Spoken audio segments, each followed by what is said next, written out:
From our archives, the Nessa Billy noite Graham eu Classics. peço que leiam comigo o livro de Atos, capítulo 11, e o verso 16, na parte final do verso 16 do livro de Atos, capítulo 11. Nós lemos estas palavras: e os discípulos. A palavra discípulo significa aprendiz ou seguidor, e os discípulos foram chamados cristãos pela primeira vez em Antioquia. Paulo e Silas estavam pregando em Antioquia por muitos meses. Eles estavam produzindo uma cruzada evangelística, levando centenas de pessoas a receber a Cristo. Eles fundaram uma grande igreja e naquela região as pessoas ao redor começaram a chamá-los de cristãos. Pessoas de Cristo, seguidores de Cristo e cristãos. Foi aonde a palavra cristão foi pela primeira vez citada. Seguidores de Jesus Cristo. Bem, nessa noite eu quero falar sobre o assunto como viver a vida cristã. Eu escutei sobre uma garota, alguns anos atrás, que escutou uma das sonatas de Beethoven e ela tinha um desejo grande de aprender a tocar. Ela tinha habilidade musical real, mas 20 anos depois, os vizinhos tinham que suportar escutá-la tocando como se estivesse assassinando Beethoven. Bem, o que aconteceu?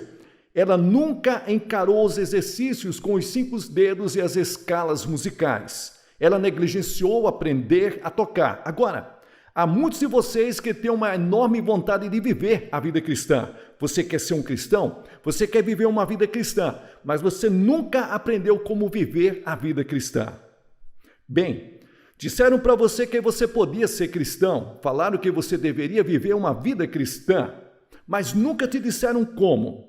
Eu escutei sobre uma mulher que disse que tinha um pastor maravilhoso.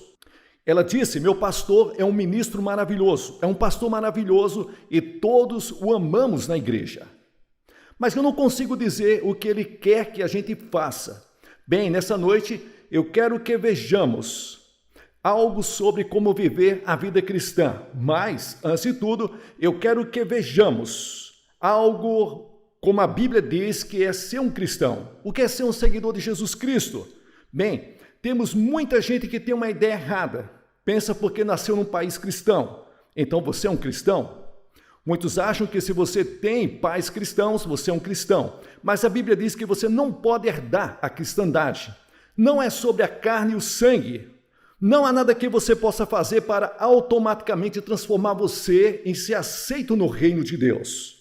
Você pode ir para a igreja, você pode viver uma vida decente, você pode ser uma boa pessoa moral, mas isso não te faz um cristão. Você pode ter características de um cristão, mas isso não faz de você um cristão.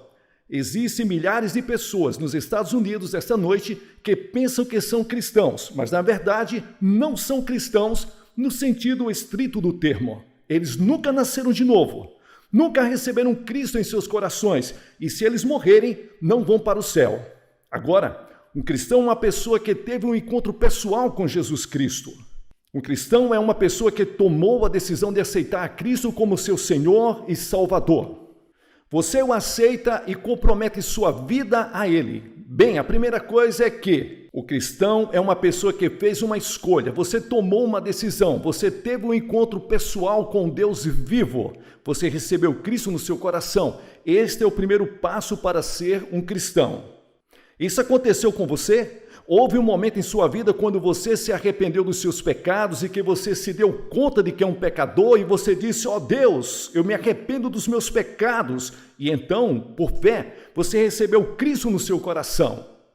Bem, este é o ponto de partida. Sim, tem muita gente tentando viver uma vida cristã, mas Cristo não vive em seus corações, porque o cristão é uma pessoa onde Cristo habita. No momento em que você recebeu a Cristo, o Espírito Santo de Deus entra no seu coração e te dá uma nova vida moral, e você tem o poder e a força para viver a vida cristã. Agora, ninguém poderá viver uma vida cristã sem que primeiro tenha ido até a cruz para receber Cristo como Salvador. Cristo morreu na cruz, Cristo derramou seu sangue pelos nossos pecados, mas você precisa vir e receber a Cristo. Isto é um ato do seu desejo. Intelectualmente você diz: sim, eu acredito, mas isso não é suficiente. Emocionalmente você pode ter tido uma experiência moral, mas isso não é suficiente pela sua vontade. Eu receberei a Cristo, eu darei a minha vida para Cristo, mas então, depois disso, algo mais tem que acontecer. A segunda coisa é, uma mudança tem que ocorrer na sua vida. A Bíblia diz, as coisas velhas passaram e eis que tudo se fez novo. Deve haver uma mudança definitiva na forma como você vive, uma mudança na sua atitude, na sua maneira de viver. Você deve amar Deus de forma suprema. Você deve colocar Deus antes das escolhas e decisões pessoais. Deve ocorrer uma mudança na sua atitude em relação a você mesmo. Você não deve ser mais egocêntrico. Você não deve ser mais egoísta e fazer as coisas para agradar a si mesmo. E deve ocorrer uma mudança em relação ao seu próximo. Você deve amar o seu próximo como a você mesmo. E então tem que ocorrer uma mudança na sua vida. As coisas velhas se passaram e eis que tudo se fez novo. Eu escutei sobre um homem uma vez que, nos velhos tempos, ele se acostumou a parar os seus cavalos em frente ao bar.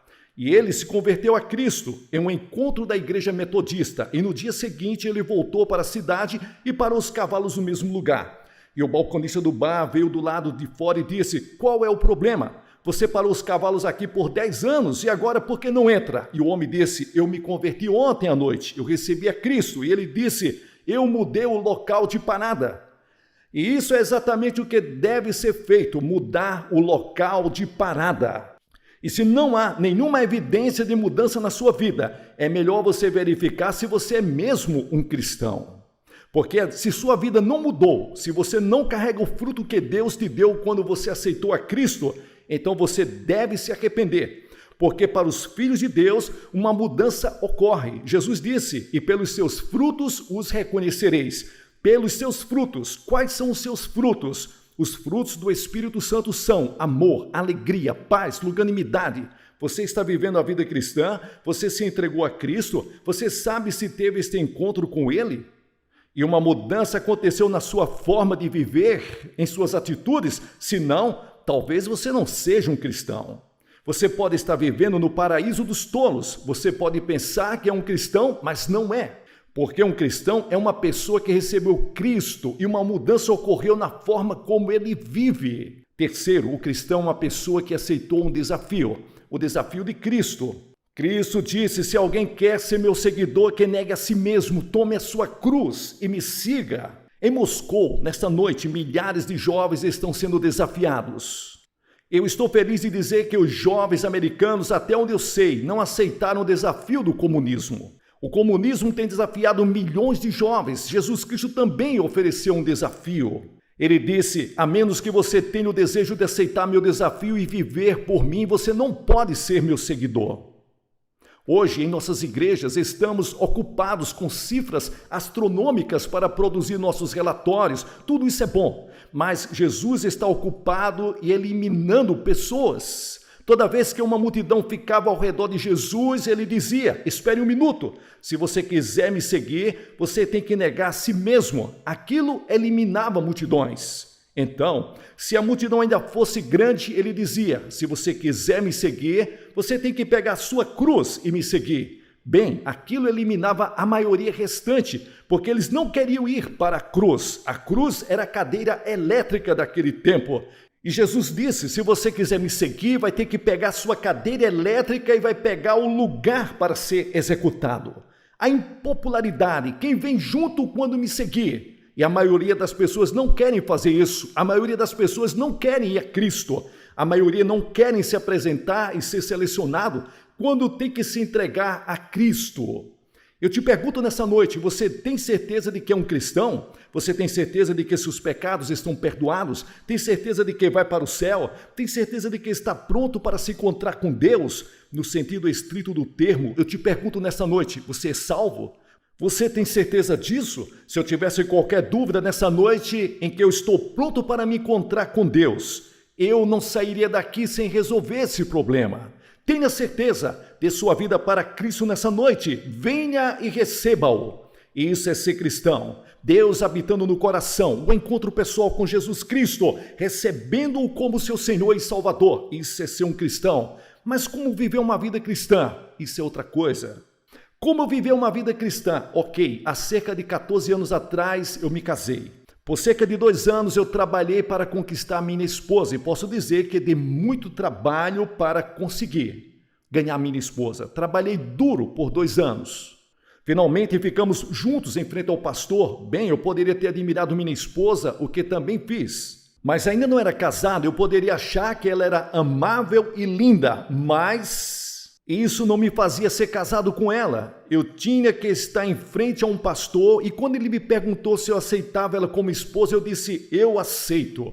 Então, ele pronunciou marido e mulher. Então, nós nos casamos, uma decisão pública. Eu vim em público, diante de uma congregação com testemunhas por todo lado e aceitei a Ruth como a minha esposa. E disse, eu aceito. É uma questão de aceitar. Só acreditar não era suficiente. Só jantar com ela durante os finais de semana não era suficiente. Amar não era suficiente. Eu tive que dizer, eu quero, eu aceito.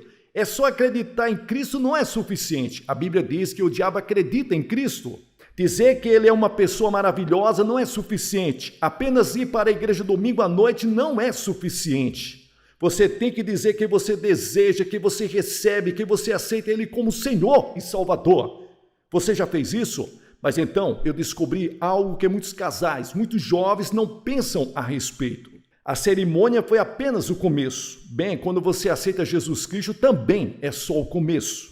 10 anos, 20 anos, 30 anos, 40 anos, 50 anos, 60 anos, vocês vivem juntos. Vocês trabalham juntos, planejam juntos, suas vidas se entrelaçam. Casamento é trabalho, não é uma lua de mel o tempo todo. O meu é, mas o de vocês eu não acho que seja. A maioria de vocês. Bem, a vida cristã é do mesmo jeito. Você diz para Cristo, eu te aceito. E a Bíblia diz que o seu casamento com Cristo começa. Ele é o noivo e você é a noiva, mas agora vem os anos de seguir e viver por Cristo. E se você quer crescer, você tem que seguir certas regras para crescer em Cristo. Agora a Bíblia diz que depois de receber Cristo, você começa como um pequeno bebê. Apenas um pequeno bebê. Você não é um cristão crescido. Você vai para a igreja no domingo seguinte após a sua decisão. E algumas vezes, alguns cristãos dizem, me pergunto se vai durar. Pobrezinho, será que vai aguentar? Você não devia fazer isso. Você devia ir até esses novos crentes e amá-los, encorajá-los para que cresçam. Você deve crescer, mas aí está a tragédia nas igrejas cristãs de hoje. Uma terrível tragédia. Quando meu filhinho disse as primeiras palavras, ele disse, Dadá. Ao menos acho que foi isso que ele disse. Foi o que contaram para mim, o que ele disse, Dadá. Nós ficamos chocados. Foi o que contaram. Ele aprendeu a falar, Dadá, mas imagina se 20 anos depois ele vem até mim e diz, Dadá. Algo estaria errado. E existem muitos de vocês que agem da mesma forma, não cresceram nada. Vocês ainda saem 20 anos depois de serem cristãos e dizem, Dadá. Vocês vão a um culto de oração. E o pastor diz, bem, vamos deixar todo mundo dizer um verso da Bíblia. Alguém diz, João 3,16, e você diz, ele falou o meu versículo, era tudo o que você sabia. Você não estudou a Bíblia e se alguém te convida para orar, você diz, desculpe-me, mas não sei orar. E você continua dizendo que é um cristão. A vida cristã é de crescimento, você começa como criança. E nós crescemos na graça e no conhecimento de Cristo. Bem, temos um ponto importante. O primeiro é a oração. Nós temos que passar mais tempo todo dia em oração. Os discípulos foram até Jesus e disse, Senhor, nos ensine a orar. Bem, você tem que aprender a andar, não é? Você tem que aprender a andar de bicicleta. Você aprende a cavalgar. Bem, você tem que aprender a orar. Da mesma forma, você aprende a orar. Senhor, ensina-nos a orar. Bem, lembre-se que ao viver esta vida cristã, você não tem que vivê-la sozinho. O Espírito Santo vive em você. No momento em que você aceita Cristo como Salvador, o Espírito Santo vem viver em você para te dar o poder, a sabedoria, a força e a coragem para viver a vida cristã. Bem, o Espírito Santo também te ajuda nas orações. A Bíblia diz, E da mesma maneira também o Espírito ajuda as nossas fraquezas, porque nós não sabemos orar como convém, mas o Espírito Santo intercede por nós com gemidos inexprimíveis. O Espírito Santo te ajuda a orar. Bem, posso te dar uma sugestão. Tem muita gente que diz, eu não me sinto bem para orar. Eu só oro quando me sinto bem. Então você está errado. Você deve ter um tempo e um lugar definido todo dia para orar. Você tem um encontro, uma entrevista com o Deus Todo-Poderoso. Suponha que você tivesse um encontro com o presidente amanhã. Será que você diria, bem, eu não estou com vontade de ver o presidente nesta manhã? Ou suponha que você fosse ver a rainha. Bem, não estou com muita vontade nessa manhã. Não, você vai estar lá com a sua melhor roupa. Você vai lá e se apresenta para a rainha. Bem, todo dia Deus, o Deus poderoso, o Rei dos Reis e Senhor dos Senhores, está esperando. Ele te deu uma audiência para qualquer hora do dia. E você falha em estar presente ao seu encontro. Quantas são as vezes que você decide orar e desiste? Quantas vezes você diz que não está com vontade? Seu corpo e a mente dizem que não estão com vontade. Mas meu desejo me faz ir adiante e gastar tempo em oração, porque a oração é um trabalho. Oração é trabalho. E muitas vezes você se força a manter seu compromisso com Deus. E daqueles momentos surgem os momentos mais preciosos e algumas das maiores respostas. E então, o segundo ponto, que é ler a Bíblia. Bem, o propósito da Bíblia é o de testificar de Jesus Cristo. A Bíblia, de Gênesis ao Apocalipse, aponta para Cristo. Nesta quinta noite, eu vou contar como estudar, ler e entender a Bíblia. Vou só começar esta noite. Jó disse, não me afastei dos mandamentos dos meus lábios, dei mais valor às palavras da sua boca do que o pão com manteiga. A Bíblia diz, como crianças recém-nascidas, desejem de coração leite espiritual puro, para que por meio dele cresçam para a salvação. A Bíblia diz que não crescemos só fisicamente, mas que dentro de você existe uma alma. Fisicamente você tem olhos, boca, nariz e mãos, mas vivendo dentro de você está a sua personalidade, sua alma, mente e memória. Esta é a sua alma, o seu espírito. Bem, e se você gasta todo o seu tempo no desenvolvimento físico? A maioria de vocês parece que tomou um bom café da manhã hoje. Você não deixou de comer hoje, deixou? Você não deixou de cuidar das suas necessidades físicas, de olhar no espelho, mas e quanto às suas necessidades espirituais? Você está cuidando das suas necessidades físicas hoje, mas não dá às necessidades da alma, a alma que vive para sempre, enquanto o corpo morre e vai para a sepultura, e você passa todo o tempo alimentando o corpo e não a alma. E como você alimenta a alma? Qual a comida que você dá para a alma? É lendo a Bíblia, a palavra de Deus.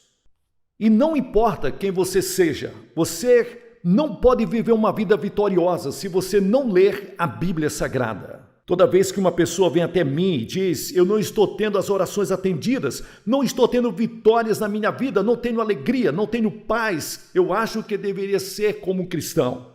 Eu pergunto só uma coisa, você lê e estuda a Bíblia diariamente? Geralmente, como resposta, eles curvam a cabeça e dizem, não tanto. Deus tem uma mensagem para você nesse livro. Leia, estude e medite nela. Bem, veja como você deve ler a Bíblia. Leia com reverência. É um encontro com Deus Todo-Poderoso. Leia com expectativa. Leia a Bíblia esperando que Deus fale com você. E realmente Ele falará com você. Talvez você leia só um verso, mas medite naquele verso. Talvez você leia um capítulo inteiro, medite naquele capítulo. Venha com expectativa, porque cada vez que você lê as Escrituras, Deus tem uma mensagem para você. E leia com dependência. O Espírito Santo inspirou o escritor desse livro e o Espírito Santo pode interpretar este livro para você. Muitas vezes eu leio a Bíblia e existem pontos que eu não entendo e fico de joelhos e digo, Deus, por favor, mostre para mim. E de joelhos eu encontro o significado daquela passagem através do Espírito Santo. Bem, e reserve um tempo adequado. Não leia apenas um verso da Bíblia como um ritual e feche-a. Reserve tempo para Deus. Tempo de 15, 20 ou 30 minutos, e você deve fazê-lo toda manhã, antes de deixar a sua casa ou antes de deixar o seu escritório, passe meia hora em estudo da Bíblia, em oração. E eu digo a você, o dia será totalmente diferente. Você caminhará nas nuvens, haverá alegria na sua alma, haverá um sorriso na sua face, haverá uma atitude totalmente vitoriosa em relação à vida. Se você tiver o hábito de ler a Bíblia e passar um tempo em oração toda manhã. Terceiro ponto, se você for viver uma vida cristã, deve haver disciplina na sua vida. A vida cristã é uma forma de renúncia. Jesus disse, estreito é o caminho que leva para a vida eterna. A Bíblia diz que o cristão é um soldado que tem que sofrer. A Bíblia diz, tu, pois, sofre as aflições como bom soldado de Cristo. O cristão é como um lutador de boxe que fortalece seu corpo. E em todo o Novo Testamento você lê palavras como esta, descrevendo a vida cristã. Lute, corra, trabalhe, suporte, resista, agonize. Tudo isso nas palavras do Novo Testamento descreve a vida cristã. E para ser uma vida disciplinada, nós temos que disciplinar as nossas mentes, as coisas que lemos e pensamos.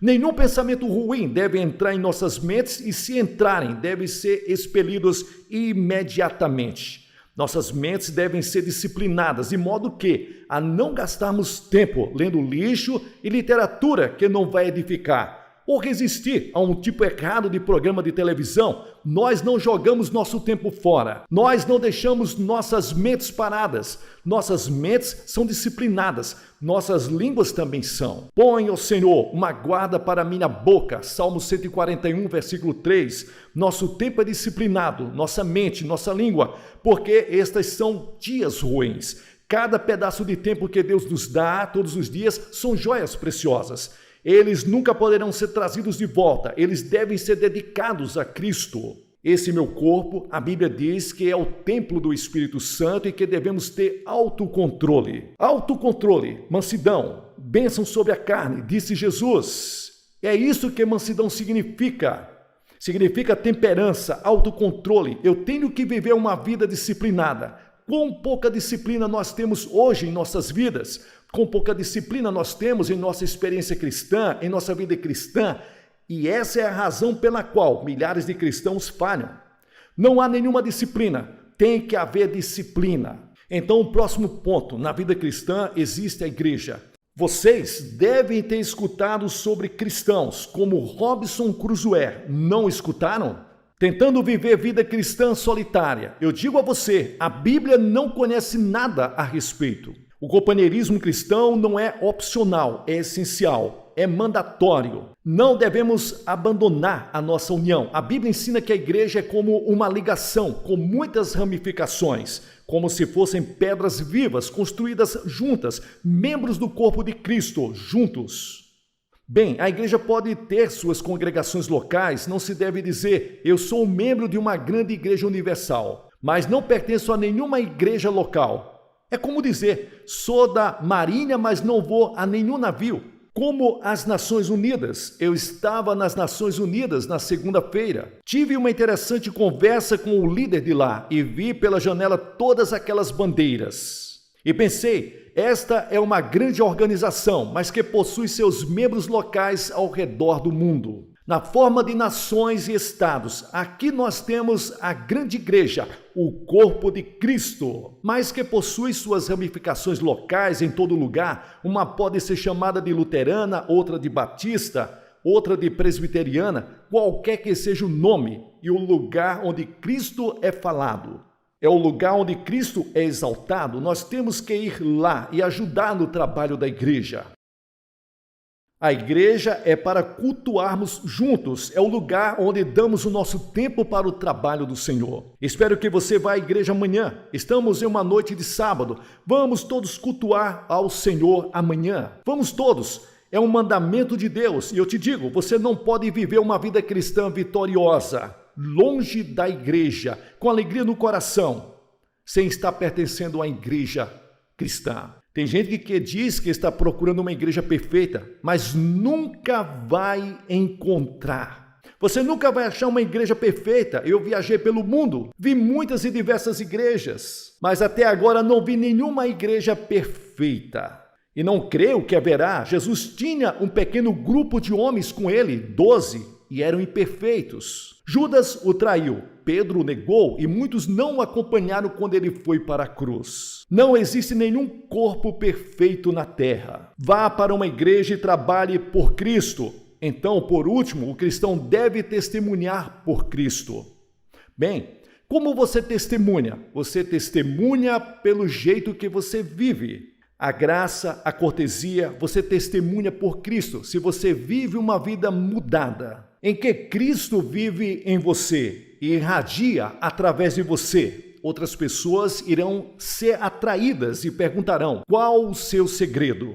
E você vai dizer: eu conheço Jesus Cristo. E você tem uma oportunidade de testemunhar por Jesus Cristo. Testemunhe na sua vida diária. Nós podemos cumprir nosso dever no trabalho, mas temos que servir ao Senhor. Nós temos que testemunhar na forma em que fazemos nosso trabalho. Nós temos que trabalhar fielmente. Se você trabalha em uma fábrica, você deve trabalhar fielmente. Você não trabalha apenas para o seu empregador. Você trabalha para Deus. Se você é um empregado, você trabalha para Cristo. Ele é o único para o qual você é responsável, se você é um cristão. A Bíblia diz que nós somos embaixadores de Cristo. Nós somos um povo separado para Cristo. E nós devemos ser testemunhas iluminadas em uma geração perversa. Em todo lugar, nós vemos mentiras, hipocrisia, desonestidade e luxúria. Homens fazendo de tudo por materialismo. Entregue sua vida a Cristo. Deixe que Ele viva em você e transforme a sua vida. Torne-se o sal nas comunidades. Seja a luz para a sua comunidade. Deixe que as pessoas saibam que você tem Cristo no seu coração. Vive uma vida pura, honesta, saudável e limpa. Eu quero te perguntar nessa noite: você é um cristão? Você está vivendo do tipo de vida que eu te falei? Bem, eu não estou perguntando se você é um cristão influente. Não estou perguntando que tipo de igreja você frequenta. Se você é membro, estou perguntando se você teve um encontro pessoal com Jesus Cristo. Houve uma mudança em sua vida? Você aceitou o desafio de seguir a Jesus? Você está vivendo uma vida fiel a Ele? Se não, você pode começar esta noite, agora mesmo.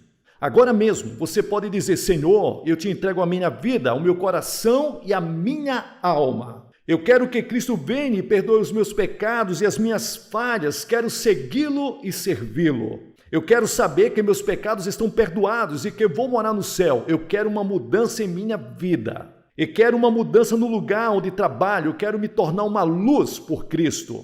Quero me tornar uma testemunha por Cristo. Quero a alegria de viver por Ele. Quantas pessoas dizem que são cristãs, mas não têm paz no coração, não têm alegria, não têm amor na vida, não caminham com Cristo, não sentem nenhuma emoção.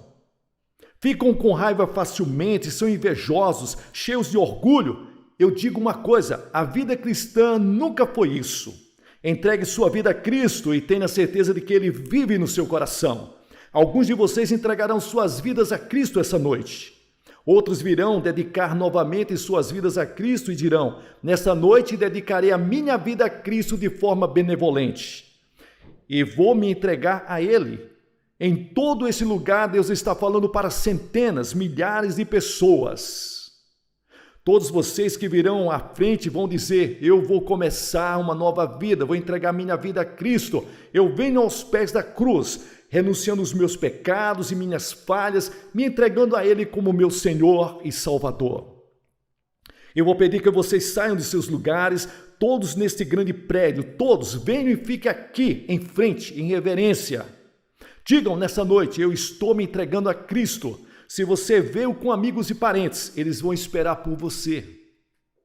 E vou pedir que você venha agora mesmo, enquanto todas as cabeças estão curvadas em oração e os olhos fechados. O coral cantando baixo: tal qual estou. Homens, mulheres, jovens, crianças, eu vou fazer uma oração por vocês. Você não pode vir para Cristo na hora que quiser. Você só pode ver quando o Espírito de Deus está falando, e Ele está falando com centenas de pessoas aqui hoje. Ele está falando para você aí em casa. Você pode entregar sua vida a Cristo agora. Nessa noite, eu me entrego a Cristo. Muitos de vocês são cristãos e membros de igreja, mas você precisa dedicar de novo a sua vida a Cristo. Você precisa dizer a Deus que de agora em diante, você vai viver a vida cristã correta. Você vai entregar sua vida para Ele. De todos nesse prédio, nesse local, centenas de vocês venham aqui, agora. Levante-se de seus lugares e digam, nesta noite eu me entrego a Cristo.